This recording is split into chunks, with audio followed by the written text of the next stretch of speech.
Perkenalkan, nama saya Dewi Naza Muhlasiana, perwakilan dari kelompok 1 yang akan menjelaskan chapter 1 dan chapter 2. Berikut anggota kelompok 1. Yang pertama ada Alanda Abgiansah dengan nomor NIM 1931221.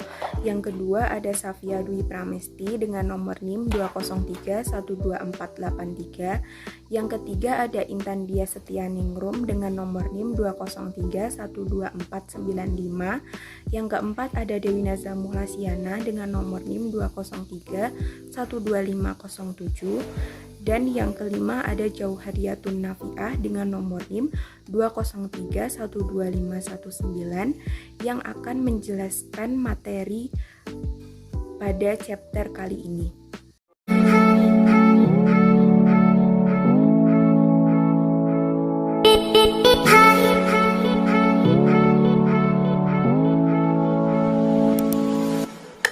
Apa sih manajer dan manajemen akunting itu? Manajer yaitu pengguna informasi yang dihasilkan oleh sistem akuntansi untuk membuat keputusan atau area fungsional yang mereka awasi.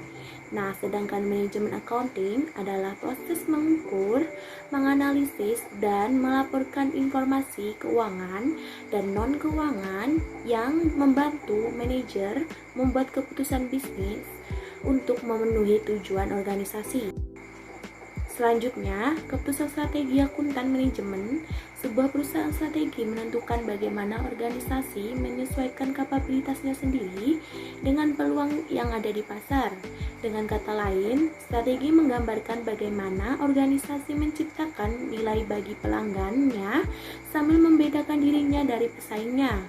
Ada dua strategi bisnis, yaitu yang pertama, biaya perusahaan, produktivitas atau keunggulan efisiensi relatif terhadap pesaing, dan yang kedua, harga premium yang dapat dikenakan perusahaan atas biayanya dari fitur, produk, atau layanan yang berbeda.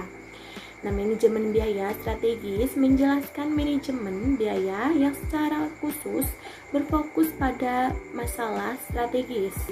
Informasi akuntansi manajemen membantu manajer merumuskan strategi dengan menjawab pertanyaan seperti siapa pelanggan terpenting kita dan kapabilitas kritis apa yang kita miliki agar dapat bersaing dan memberikan nilai kepada pelanggan kita, apa daya tawar pelanggan kita, dan lain-lain. Berikutnya, saya akan menjelaskan tindakan akuntan manajemen dalam membantu manajer. Pertama, analisis rantai nilai atau yang biasa disebut value chain analysis. Maksudnya, proses di mana sebuah perusahaan mengidentifikasi kegiatan utamanya yang membantu menambah nilai produk. Kemudian menganalisisnya untuk mengurangi biaya atau meningkatkan diferensiasi.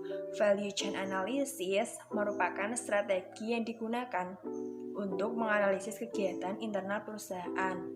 Urutan aktivitas dalam rantai nilai yaitu ada 5. Yang pertama, barang masuk. Yang kedua, operasi.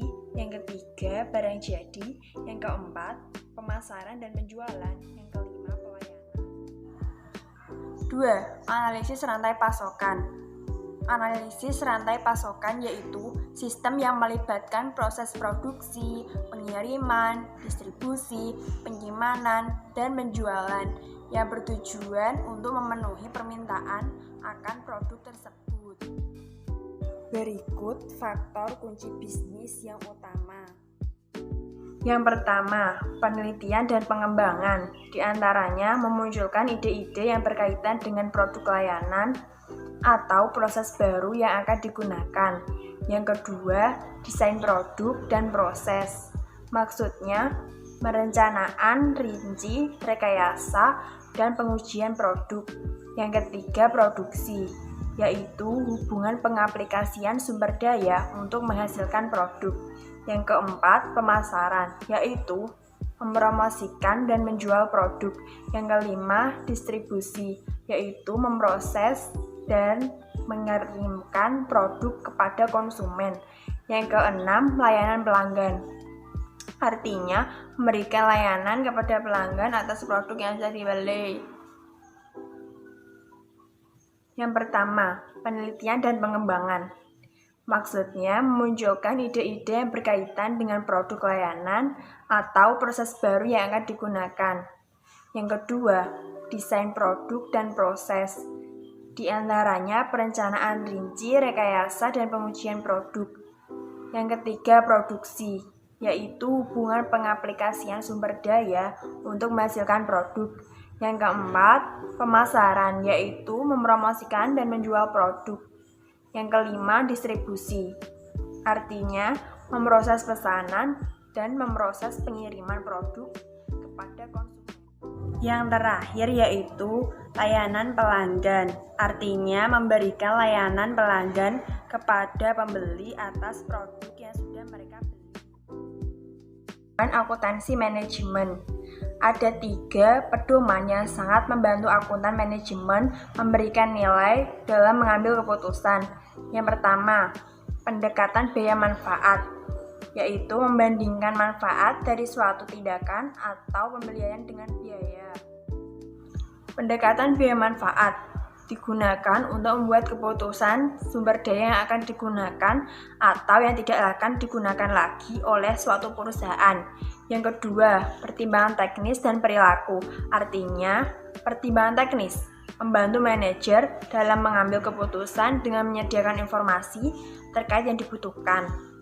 Pertimbangan perilaku, yaitu memotivasi para manajer dan karyawan dalam mencapai tujuan yang telah ditetapkan. Apabila terjadi suatu ketidakselarasan dalam suatu organisasi, maka lebih baik mendiskusikannya dibandingkan memberikan surat peringatan. Pertimbangan perilaku dan teknis ini tujuannya untuk mendorong individu agar memperlakukan pekerjaannya lebih baik. Yang ketiga, manajer menggunakan cara alternatif untuk membandingkan biaya dalam situasi pengambilan keputusan yang berbeda, karena terdapat biaya yang berbeda untuk tujuan yang berbeda.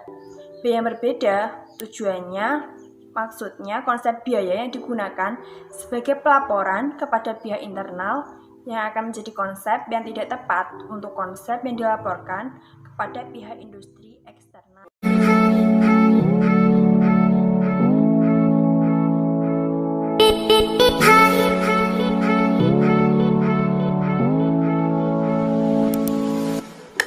Nah, di sini saya akan menjelaskan tentang basic cost terminologi.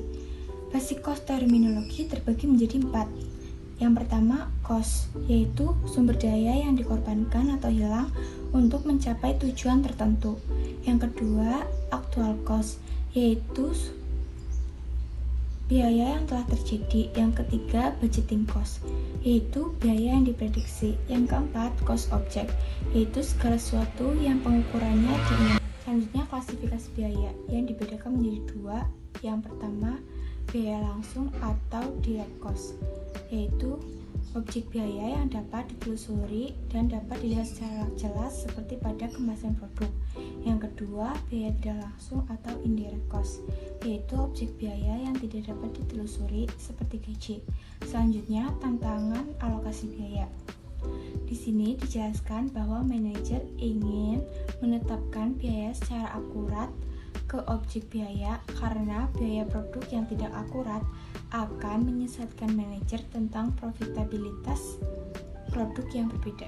Contoh alokasi biaya antara lain biaya langsung, yaitu biaya baja dan ban untuk BMW X6. Sedangkan biaya tidak langsung, yaitu biaya sewa untuk pabrik Starbucks dan di mana mobil X6 dibuat dan mobil lainnya. Type of inventory. 1. Direct material atau bahan langsung. 2. Work in process atau proses pengerjaan. 3. Finished goods atau barang jadi. Pola perilaku. Variable cost, total perubahan sebanding dengan pengeluaran, sedangkan biaya per unit tidak berubah dengan kaitannya dengan pengeluaran. Sedangkan fixed cost, totalnya tidak berubah dalam kaitannya dengan pengeluaran, sedangkan biaya per unit perubahan berbanding terbalik dengan keluaran. Selanjutnya, saya akan menjelaskan tentang arus pendapatan biaya untuk perusahaan sektor manufaktur yang terdapat bagan di sini yang dibagi menjadi 4 langkah. Langkah pertama yaitu masuk ke langsung bahan inventaris yang kemudian dilanjutkan ke tahapan di proses inventaris yang berakhir di akhir inventaris. Kemudian dilanjutkan ke langkah kedua yaitu total manufaktur biaya yang dikeluarkan.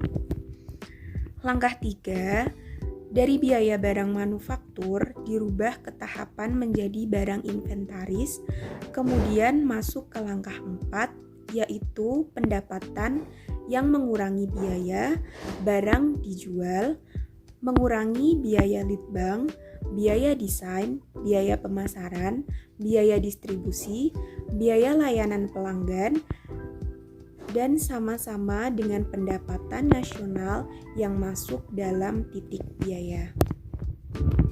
Dari penjelasan di atas, kita dapat menarik kesimpulan bahwa manajemen accounting merupakan salah satu bagian dari ilmu komunikasi yang menitik beratkan permasalahannya pada organisasi tersebut. Laporan dari bagian akuntansi dalam perusahaan dapat membantu manajer mengambil keputusan dengan lebih bijak dan terarah. Akuntan mendefinisikan biaya sebagai sumber daya yang dikorbankan atau dilepaskan untuk mencapai tujuan tertentu. Demikian penjelasan dari kelompok 1, kurang lebihnya kami mohon maaf. Wassalamualaikum warahmatullahi wabarakatuh.